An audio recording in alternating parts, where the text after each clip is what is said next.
സംസ്ഥാനത്ത് ഇന്നും അതിശക്തമായ മഴ തുടരും. 8 ജില്ലകളിൽ ഓറഞ്ച് അലർട്ടും 6 ജില്ലകളിൽ യെല്ലോ അലർട്ടും നിലനിൽക്കുന്നുണ്ട്. പത്തനംതിട്ട, കോട്ടയം, ഇടുക്കി, മലപ്പുറം, കണ്ണൂർ, കോഴിക്കോട്, വയനാട്, കാസർഗോഡ് ജില്ലകളിലാണ് ഓറഞ്ച് അലർട്ട് പ്രഖ്യാപിച്ചിട്ടുള്ളത്. മഴ തുടരുന്ന സാഹചര്യത്തിൽ 7 ജില്ലകളിലെ വിദ്യാഭ്യാസ സ്ഥാപനങ്ങൾക്കും ഇന്ന് അവധി പ്രഖ്യാപിച്ചിട്ടുണ്ട്. അപ്പോൾ നമുക്ക് മഴ മുന്നറിയിപ്പിന്റെ വിശദാംശങ്ങളുമായി ആദ്യം കമലേഷിലേക്ക് പോകാം. കമലേഷ് തയ്യാറായിട്ടുണ്ടെന്നാണ് ഞാൻ മനസ്സിലാക്കുന്നത്. Kamlesh, good morning. നോക്കൂ, മഴ മുന്നറിയിപ്പ് വീണ്ടും വന്നിരിക്കുകയാണ്. കഴിഞ്ഞ ദിവസങ്ങളിലൊക്കെ ഏതൊക്കെ ജില്ലകളിലായിരുന്നു ശക്തമായ മഴയുണ്ടായിരുന്നത്, അവിടെയൊക്കെ ഇന്നും അതിശക്ത മഴയ്ക്ക് സാധ്യതയുണ്ട്. ഓറഞ്ച് അലർട്ട് പ്രഖ്യാപിച്ചിരിക്കുകയാണ്. നമുക്കറിയാം, അവരാരും ആ ദുരിതത്തിൽ നിന്നും കടന്നു കയറിയിട്ടില്ല. വീണ്ടും അവരിലേക്ക് ആ ഒരു ഭീതി, ആശങ്കയൊക്കെ എത്തുന്ന സാഹചര്യമാണ്. 10,000-ലധികം ആളുകൾ ക്യാമ്പിൽ കഴിയുന്ന സാഹചര്യം കൂടിയുണ്ട്. അപ്പോൾ നിലവിൽ എങ്ങനെയാണ് മഴ മുന്നറിയിപ്പിന്റെ വിശദാംശങ്ങൾ, വിവരങ്ങൾ എന്തെല്ലാമാണ്?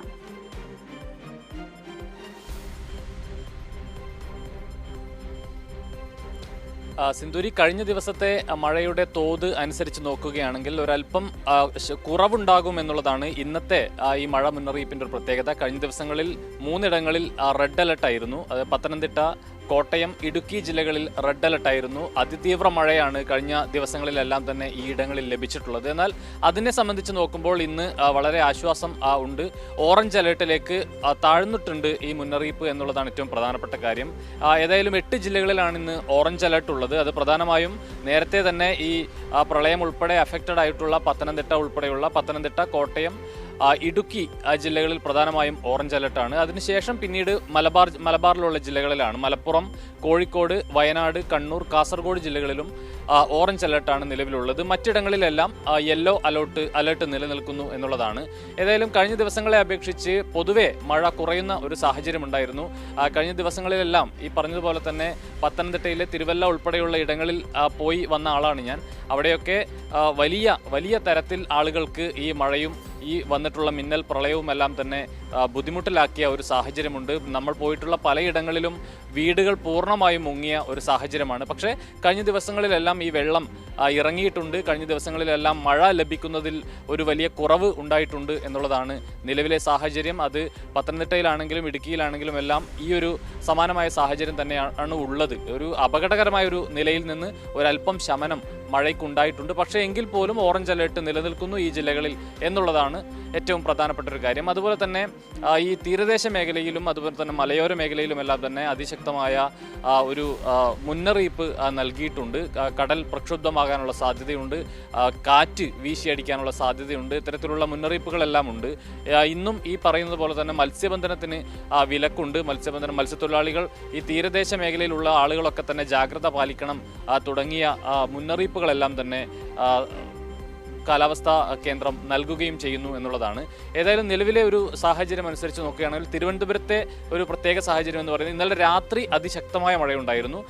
രാത്രി പൂർണ്ണമായും എനിക്ക് തോന്നുന്നത് മുഴുനീളം ഇടതടവില്ലാതെ രാത്രിയിലുടനീളം മഴ ലഭിക്കുന്ന സാഹചര്യമുണ്ടായി. പക്ഷേ രാവിലെ മുതൽ ആ നിലയിൽ മഴയില്ല. അല്പം തെളിഞ്ഞ ഒരു കാലാവസ്ഥ തന്നെയാണ് തിരുവനന്തപുരത്ത് നിലവിൽ നമുക്ക് കാണാൻ കഴിയുന്നത്. സിന്ധൂരി, കമലേഷ് ഇപ്പോൾ പറഞ്ഞല്ലോ, കമലേഷ് ഈ പല ജില്ലകളിലും പോയി ഈ ഒരു സാഹചര്യങ്ങൾ നേരിട്ട് കണ്ട ഒരാളാണെന്ന്. അപ്പോൾ നമുക്കെല്ലാം അവരിൽ കാണുവാൻ സാധിക്കുന്നത് അവർ ഈ ഒരു ദിവസങ്ങളെല്ലാം തന്നെ തികഞ്ഞ ആശങ്കയിലാണ്.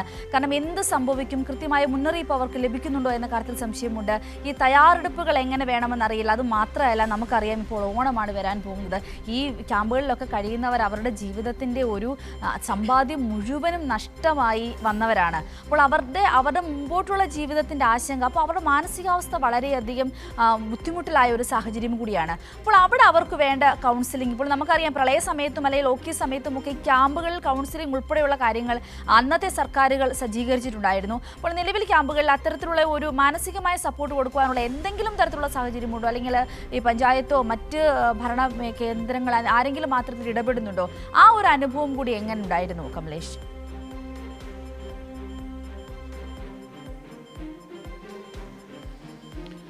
സിന്ധൂരി, വളരെ വേദനിപ്പിക്കുന്ന കാഴ്ചകൾ തന്നെയാണ് ഈ ദുരിതാശ്വാസ ക്യാമ്പുകളിൽ നിന്ന് നമുക്ക് കാണാൻ കഴിഞ്ഞിട്ടുള്ളത്. ഞാൻ ആ തിരുവല്ല മേഖലയിലുള്ള വിവിധ ക്യാമ്പുകളിൽ പോയി അവരുടെ ദുരിതങ്ങൾ റിപ്പോർട്ട് ചെയ്ത ആൾ എന്നുള്ള നിലയിൽ കണ്ണ് നനയിക്കുന്ന കാഴ്ച എന്ന് തന്നെ നമുക്ക് പറയാൻ കഴിയും. സിന്ധൂരി സൂചിപ്പിച്ചതുപോലെ തന്നെ കൗൺസിലിങ്ങിന് പകരം, അതായത് കൗൺസിലിംഗ് പോയിട്ട് 3 നേരം ചോറ് ലഭിക്കാത്ത അല്ലെങ്കിൽ 3 നേരം ഭക്ഷണം ലഭിക്കാത്ത സാഹചര്യമാണ് ഈ ക്യാമ്പുകളിലുള്ളത്. അതിൻ്റെ തന്നെ റിപ്പോർട്ട് പല ഘട്ടങ്ങളിലായി നമുക്ക് കൊടുക്കേണ്ടി വന്നിട്ടുണ്ട്. രാവിലെയും ഉച്ചയ്ക്കും ഭക്ഷണം ലഭിക്കാതെ 2 മണിയായിട്ടും അവിടെ അടുപ്പ് പോലും പുകയാതിരുന്ന, അല്ലെങ്കിൽ അടുപ്പ് കത്തിക്കാൻ പോലും ആരംഭിക്കാതിരുന്ന പല ക്യാമ്പുകളുമുണ്ട്. അതിൻ്റെയൊക്കെ വാർത്ത നമ്മൾ പ്രേക്ഷകരിൽ എത്തിച്ചിട്ടുണ്ട്. പക്ഷെ അപ്പോഴെല്ലാം ഈ പറയുന്നത് പോലെ കോൺഗ്രസിൻ്റെ ഉൾപ്പെടെ പ്രവർത്തകർ വന്ന് നമ്മളോട് വലിയ പ്രശ്നമുണ്ടാക്കുന്ന നിലയിലേക്ക് കാര്യങ്ങൾ പോകുന്നു, തെറ്റായ വാർത്തയാണ് കൊടുക്കുന്നത്, ഇത് ശരിയല്ല, ഇത് നിങ്ങളുടെ രാഷ്ട്രീയമായി കാര്യങ്ങളെ കാണുന്നു എന്നുള്ളതാണ്. ഒരു രാഷ്ട്രീയവുമില്ല. രാവിലെയും ഉച്ചയ്ക്കും ആളുകൾക്ക്, അതായത് കുട്ടികളും വൃദ്ധരും അടക്കമുള്ള ആളുകൾ അവിടെയുണ്ട്. ആ അമ്മമാർ തന്നെയാണ് നമ്മളോട് പറഞ്ഞത് ഭക്ഷണം ലഭിച്ചിട്ടില്ല, ഭക്ഷണം കഴിച്ചിട്ടില്ല, രാവിലെ ഉച്ചയ്ക്കും 2 മണിയായി, ഇതുവരെയും അടുപ്പ് കത്തിച്ചിട്ടില്ല എന്നുള്ളതാണ് സാഹചര്യം. ആ അടുക്കളയിൽ ഉൾപ്പെടെ പോയി നമ്മൾ ലൈവ് കൊടുത്തിട്ടുള്ളതാണ്. പക്ഷേ അതുമാത്രമല്ല, പലരുടെയും ഈ നേരത്തെ സിന്ധൂരി സൂചിപ്പിച്ചതുപോലെ തന്നെ വലിയ പ്രയാസത്തിലാണ് ഈ ആളുകളെല്ലാം ഉള്ളത്.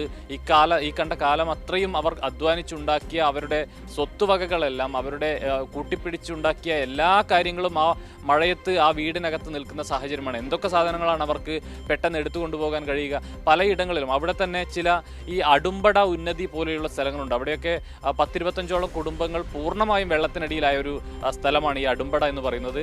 അവിടങ്ങളിൽ സ്ഥിരമായി, അതായത് ഓരോ വർഷവും മഴ പെയ്താൽ വെള്ളം കയറുന്ന സ്ഥലമാണ് ഈ അടുമ്പട. പക്ഷെ എന്നിട്ട് പോലും ഈ മഴക്കാലത്ത് കൃത്യമായൊരു മുന്നറിയിപ്പ് അവർക്ക് കൊടുക്കാൻ കഴിഞ്ഞിട്ടില്ല. രാത്രി 2 മണിക്കൊക്കെയാണ് ഉറക്കത്തിൽ നിന്ന് ഞെട്ടി എണീറ്റ് അവർക്ക് കയ്യിൽ കിട്ടിയത് മാത്രം വാരിപ്പിടിച്ച് ക്യാമ്പുകളിലേക്ക് ഓടേണ്ടുന്ന ഒരു സാഹചര്യം ഉണ്ടായിരുന്നത് എന്ന് അവിടെയുള്ള ആളുകൾ തന്നെ നമ്മളോട് സാക്ഷ്യപ്പെടുത്തുന്ന ഒരു സാഹചര്യവും ഉണ്ടായി.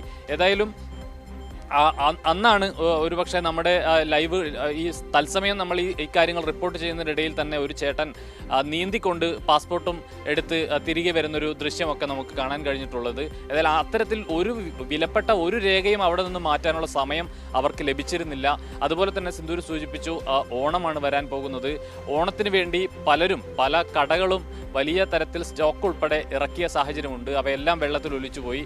ഓണത്തിന് കരുതി പലതരത്തിലുള്ള കൃഷികൾ നടത്തിയ ആളുകളുണ്ട്. നമ്മുടെ ആ ലൈവിൽ തന്നെ വലിയ ഈ വാഴത്തോട്ടമൊക്കെ കാണാം. പൂർണ്ണമായും വെള്ളത്തിൽ മുങ്ങിപ്പോയിട്ടുള്ള വാഴത്തോട്ടമാണ്. ഓണം കണ്ട് ഓണച്ചന്തകളിലേക്ക്, ഓണവിപണിയിലേക്ക് കൊണ്ടുപോകാൻ ഇരുന്ന വാഴക്കുലകളൊക്കെ തന്നെയാണ് ആ നിലയിൽ നശിച്ചു പോയിട്ടുള്ളത്. അത്തരത്തിൽ അവരുടെ മുഴുവൻ പ്രതീക്ഷകളും അസ്തമിച്ചിരിക്കുകയാണ്.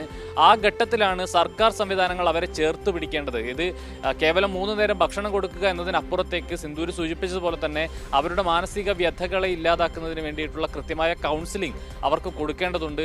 വളരെ പ്രായമായ ആളുകളുണ്ട്, കിടപ്പ് രോഗികളുണ്ട്, ആ കൂട്ടത്തിൽ ചെറിയ കുട്ടികളുണ്ട്. കുട്ടികളെ സംബന്ധിച്ചൊക്കെ അവരുടെ സ്കൂളുകളിലൊക്കെ മറ്റിടങ്ങളിൽ പഠിക്കുന്ന ആളുകളുണ്ട്. അവരൊക്കെ ഓണത്തെക്കുറിച്ചും ഓണാഘോഷത്തെക്കുറിച്ചും സംസാരിക്കുമ്പോൾ അവർ ക്യാമ്പുകളിൽ കഴിയുകയാണ് ഈ കുട്ടികൾ. കൃത്യമായി ഞാൻ ഏറ്റവും അവസാനം, അതായത് നമ്മുടെ കൈരളി വാർത്തയുടെ ഒരു ഇടപെടലിൻ്റെ ഭാഗമായി തന്നെ ചില ആളുകൾക്കെങ്കിലും ചെറിയ സഹായങ്ങൾ, അതായത് ഭക്ഷണ സാധനങ്ങൾ, കിടക്കാൻ പായ, അതുപോലെ ശുചിമുറി സൗകര്യങ്ങൾ, ഇത്തരത്തിൽ പ്രാഥമികമായ ഒരു സൗകര്യങ്ങളെങ്കിലും അവർക്ക് ലഭിച്ചു എന്നുള്ളത് അവരെ സംബന്ധിച്ച് വലിയ ആശ്വാസകരമായ കാര്യമായിരുന്നു. അന്ന് ഞാൻ തിരുവല്ലയിൽ നിന്ന് മടങ്ങുന്ന ദിവസം ഉൾപ്പെടെ അന്ന് അവസാനമായി അവരുടെ കൂടെ നിന്നാണ് ഞാൻ ആ ലൈവ് കഴിഞ്ഞ് തിരിച്ചു വരുന്നത്. അന്നൊക്കെ ഞങ്ങളെ ചേർത്ത് പിടിച്ച് കൈരളി മാത്രമാണ് ഇവിടെ വന്നിട്ടുണ്ടായിരുന്നത്. കഴിഞ്ഞ 2 ദിവസങ്ങളിലായി കൈരളി വന്ന് നമ്മുടെ വാർത്തകൾ പുറം ലോകത്ത് എത്തിച്ചു. അതിൻ്റെ സന്തോഷമുണ്ട്. അതിൻ്റെ ഭാഗമായി മാത്രമാണ് ഉദ്യോഗസ്ഥർ പോലും ഇവിടെ തിരിഞ്ഞു നോക്കിയത്. അതിനുശേഷം നമ്മൾ വരുമ്പോൾ 2 പോലീസുകാരെ കൂടി ആ ക്യാമ്പിന് മുന്നിൽ വിന്യസിക്കുന്ന ഒരു സാഹചര്യമുണ്ടായി. അതൊക്കെ വ്യക്തിപരമായി വലിയ സന്തോഷമുണ്ടാക്കുന്നതാണ്. അവർ നമ്മളെ ഈ വാർത്തയുമായി ബന്ധപ്പെട്ട് അവിടെ പോയ നമ്മളെയൊക്കെ ചേർത്ത് പിടിച്ചാണ് വലിയ സന്തോഷമുണ്ട്, നന്ദിയുണ്ട് എന്ന് പറഞ്ഞ് നമ്മൾ അവിടെ നിന്നും യാത്രയാക്കുന്ന ഒരു സാഹചര്യമുള്ളത്. ഏതായാലും അത്തരത്തിൽ അത് ഏതെങ്കിലും ഒരു ക്യാമ്പിൻ്റെ മാത്രം കാര്യമല്ല. തിരുവല്ലയെ സംബന്ധിച്ച്, അല്ലെങ്കിൽ പത്തനംതിട്ടയെ സംബന്ധിച്ച്, ഇടുക്കിയെ സംബന്ധിച്ച് എല്ലാ ക്യാമ്പുകളിലും ഇത്തരത്തിൽ വലിയ പ്രയാസങ്ങളുണ്ട്. സർക്കാർ സംവിധാനങ്ങൾ ഒരു തരത്തിലും ഏകോപനമില്ലാതെയാണ് മുന്നോട്ട് പോകുന്നത്. 4 ദിവസം കഴിഞ്ഞിട്ടും ശുചിമുറി സൗകര്യമോ കിടക്കാൻ ഒരു പായയോ കൊടുക്കാൻ പോലും സർക്കാർ സംവിധാനങ്ങൾക്ക് കഴിയുന്നില്ലെങ്കിൽ അത് എത്രത്തോളം വലിയ വീഴ്ചയാണ് എന്നുള്ളത് നമ്മൾ പ്രത്യേകിച്ച് വിശദീകരിക്കേണ്ട കാര്യമില്ല എന്നതാണ് ഏറ്റവും പ്രധാനപ്പെട്ട കാര്യം. ഏതായാലും നിലവിൽ ഇപ്പോൾ അവരുടെ ആശങ്ക ഒഴിയുന്നുണ്ട്. ഞങ്ങൾ അവിടെ നിന്നും തിരുവനന്തപുരത്തേക്ക് മടങ്ങുന്നത് തന്നെ അവിടെ മഴ കുറയുകയും വെള്ളപ്പൊക്കം അല്പം ശമിക്കുകയും ചെയ്ത ഘട്ടത്തിലാണ് ഞങ്ങൾ മടങ്ങുന്നത്. ഏതായാലും ആ ഒരു ആശ്വാസം ഈ ഇടങ്ങളിലെല്ലാം ആളുകൾക്കുണ്ട്. നിലവിൽ മഴയുടെ ഒരു ശക്തി നോക്കിക്കഴിഞ്ഞാലും, മുന്നറിയിപ്പ് നോക്കിക്കഴിഞ്ഞാലും ഈ റെഡ് അലർട്ട് എന്നുള്ളത് മാറുകയും അത് ഓറഞ്ച് അലർട്ടിലേക്ക് പോവുകയും ചെയ്തിട്ടുണ്ട് എന്നുള്ളത് വളരെ ആശ്വാസകരമായ കാര്യമാണ്. സിന്ധൂരി.